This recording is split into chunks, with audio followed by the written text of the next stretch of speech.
Kalau menurut gua sih lebih baik jasa penagihan utang atau lebih dikenal dengan nama debt collector, karena dengan beberapa alasan yang sangat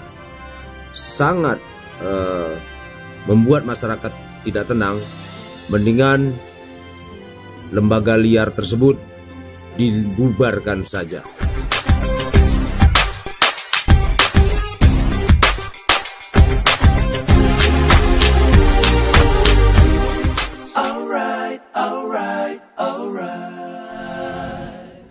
Assalamualaikum warahmatullahi wabarakatuh. What's up man? Welcome back to my channel, KBRI Channel. Halo mas bro semuanya, salam kangen semuanya. Kali ini kita masih berkutat berbicara atau menginformasikan ya, informasi yang sangat berguna terutama bagi masyarakat luas umumnya, dan khususnya bagi masyarakat yang mempunyai hutang atau pinjaman, apakah itu pinjaman berupa pinjol, pinjaman online, kartu kredit atau sejenisnya. Nah, seiring dengan waktu yang berjalan, proses peminjaman ada kendala di tengah jalan, yaitu terjadinya kredit macet. Ada namanya kredit macet, bahwa piutang dari pihak pertama tersebut tidak bisa tertagih, tidak bisa ditagih karena sesuatu hal. Umpamanya debitur tersebut mengalami kolaps atau mengalami PHK alias tidak bekerja lagi, sehingga tidak mempunyai penghasilan, sehingga dia tidak bisa membayar cicilan hutangnya atau cicilan kartu kredit. Otomatis kan namanya pihak peminjam atau yang meminjamkan tersebut, mereka katakanlah tidak mau tahu, yang penting hutang harus dibayar. Itu betul, sangat betul sekali, namanya hutang harus dibayar. Tapi dari satu sisi mereka debitur tidak bisa membayar karena mereka mungkin ada penghasilan sedikit, memprioritaskan untuk biaya rumah tangga yang lebih urgen ya, lebih penting, jelas. Dan KBRI juga mendukung hal tersebut. Itu yang lebih diutamakan. Jadi bukan tidak mau membayar, tapi belum bisa karena sesuatu hal tadi. Katakan lagi yang belum lama ini, yang sekarang sudah berlalu, yaitu dampak COVID-19 ya, dan lain-lainnya. Jadi mereka belum bisa membayar dan bukan tidak mau membayar. Nah, dalam mekanisme atau sistem dari perbankan tadi atau lembaga yang meminjamkan uang tadi ya, mereka dalam hal menagih karena tidak tertagih, mereka menggunakan dua macam cara. Ada yang namanya jasa penagihan hutang yang dibentuk oleh bank itu sendiri ataupun lembaga peminjam itu sendiri ya, yang meminjamkan atau mengkreditkan dalam bentuk uang tadi kepada nasabah.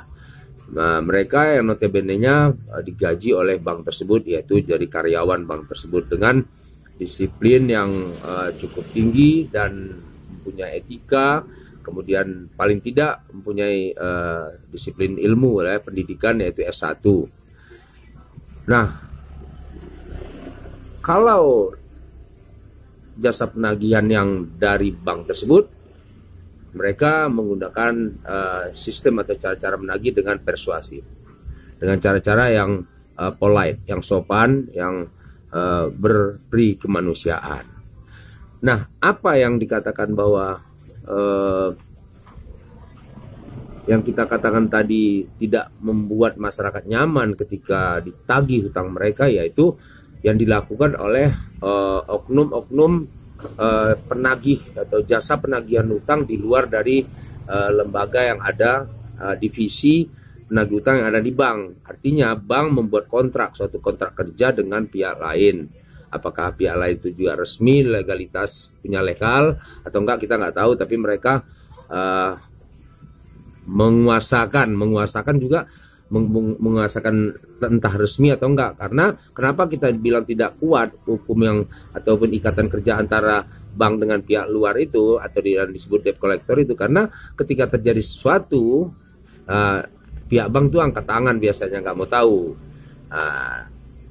Nah, dengan cara begitu akan muncul semacam ketergantungan dari tagihan tersebut. Nah, artinya karyawan yang di outsourcing tadi atau katakanlah debt collector tadi, mereka dalam menagih itu menggunakan segala macam cara ya, kekerasan, sampai kekerasan juga mereka lakukan ya. Asalkan mereka mencapai target. Nah, inilah yang akan kita bahas atau kita soroti ya, cara-cara seperti itu tidak manusiawi ya. Mereka tidak melihat orang itu susah atau apa atau tidak, yang penting tagihan ada, mereka dapat komisi dari pihak bank. Padahal sebenarnya bank itu ketika memberikan pinjaman atau memberikan kartu kredit, jasa kartu kredit kepada nasabah, saya tahu itu karena mereka biasanya mengasuransikan kartu kredit tersebut kalau terjadi nanti nasabah atau debitur tersebut tidak bisa membayar. Jadi artinya ketika katakanlah kredit itu macet, tidak bisa dibayar, mereka sudah diasuransikan, sudah dibayar, artinya stop sampai situ, selesai kan gitu. Tapi bank dia pikir untung-untungan dah, gua kasih nih kepada pihak luar syukur-syukur tertagih, pokoknya tagihannya sekian bagi dua, atau persentasenya berapa ke debt collector atau jasa penagih tadi, 30%, 70% ke bank atau sebaliknya dan sebagainya. Itu tergantung cara mereka. Makanya kalaupun dapat tertagih ini dua kali bank ini dapat untung kan, satu dari asuransi yang diklaimnya bahwa kredit macet tadi karena diasuransikan per nasabah tadi, kedua dia dapat dari makanya tapi itu sah-sah aja sih, bisa nggak masalah kan, tapi yang kita permasalahkan cara mereka ini. Nah, tapi pemirsa para netizen atau debitur atau yang menunggak utang nggak perlu takut juga kalau dalam hal ini, tetap menggunakan kalimat apa, tetap memperlakukan ketika debt collector itu WA atau di medsos atau SMS menagih, ya gunakan aja kalimat balas dengan baik kan gitu. Ataupun kalaupun tidak dibalas ya nggak jadi masalah juga, itu kan hak orang untuk tidak membalas atau enggaknya.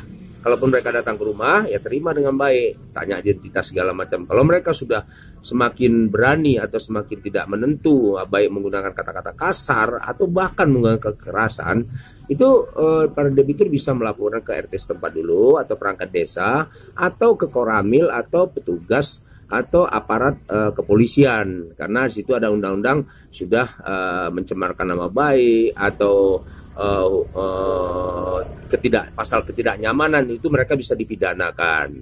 Karena kartu kredit atau pinjol atau yang lain itu hukumnya perdata ya, hukumnya perdata bro, perdata bukan pidana. Tapi mereka bisa kita pidanakan ketika data-data lengkap, makanya selalu difoto, selalu divideokan ketika mereka datang ke rumah. Jadi jangan usah takut, nggak usah menghindar, silakan aja ya.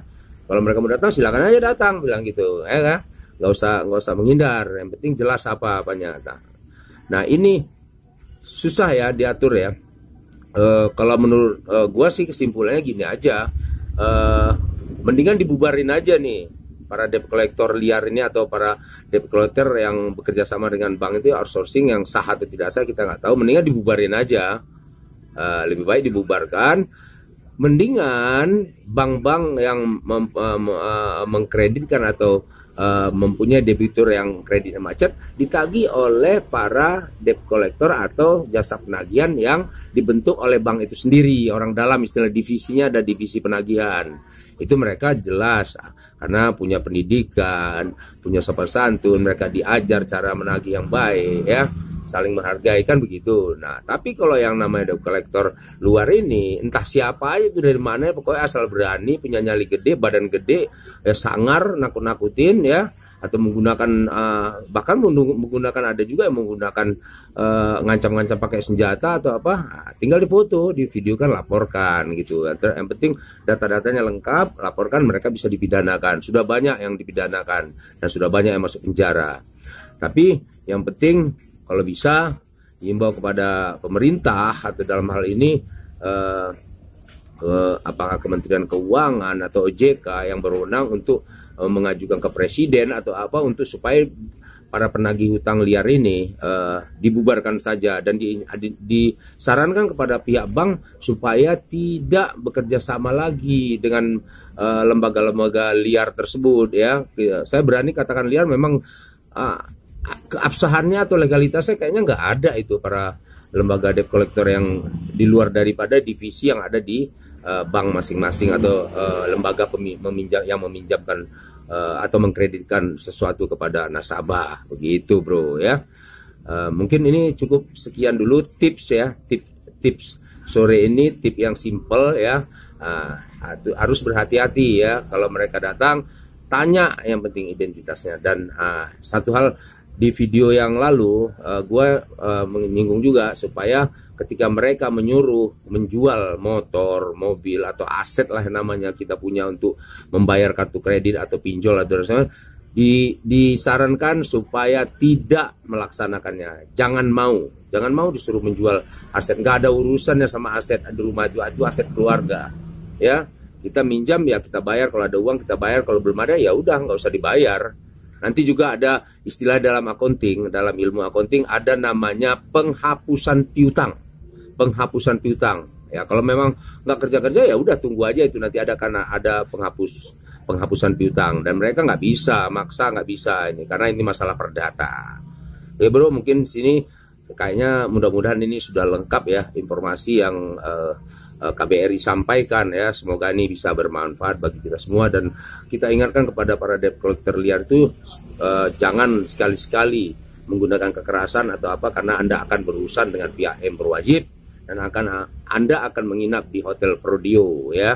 Ya tergantung nanti keputusan hakim berapa tahunnya, karena sudah pernah kejadian ya itu di 2011 ya dengan Bank Citibank itu, sehingga debitur sampai meninggal dunia gara-gara diintimidasi dengan kekerasan dan sebagainya. Oke mas bro, sebelum kita tutup video ini, jangan lupa subscribe, like, share, and comment channel YouTube KBRI. Nah, sampai ketemu di next video yang lebih dan lebih bermanfaat dan berguna lagi dan lebih seru lagi. Wassalamualaikum warahmatullahi wabarakatuh.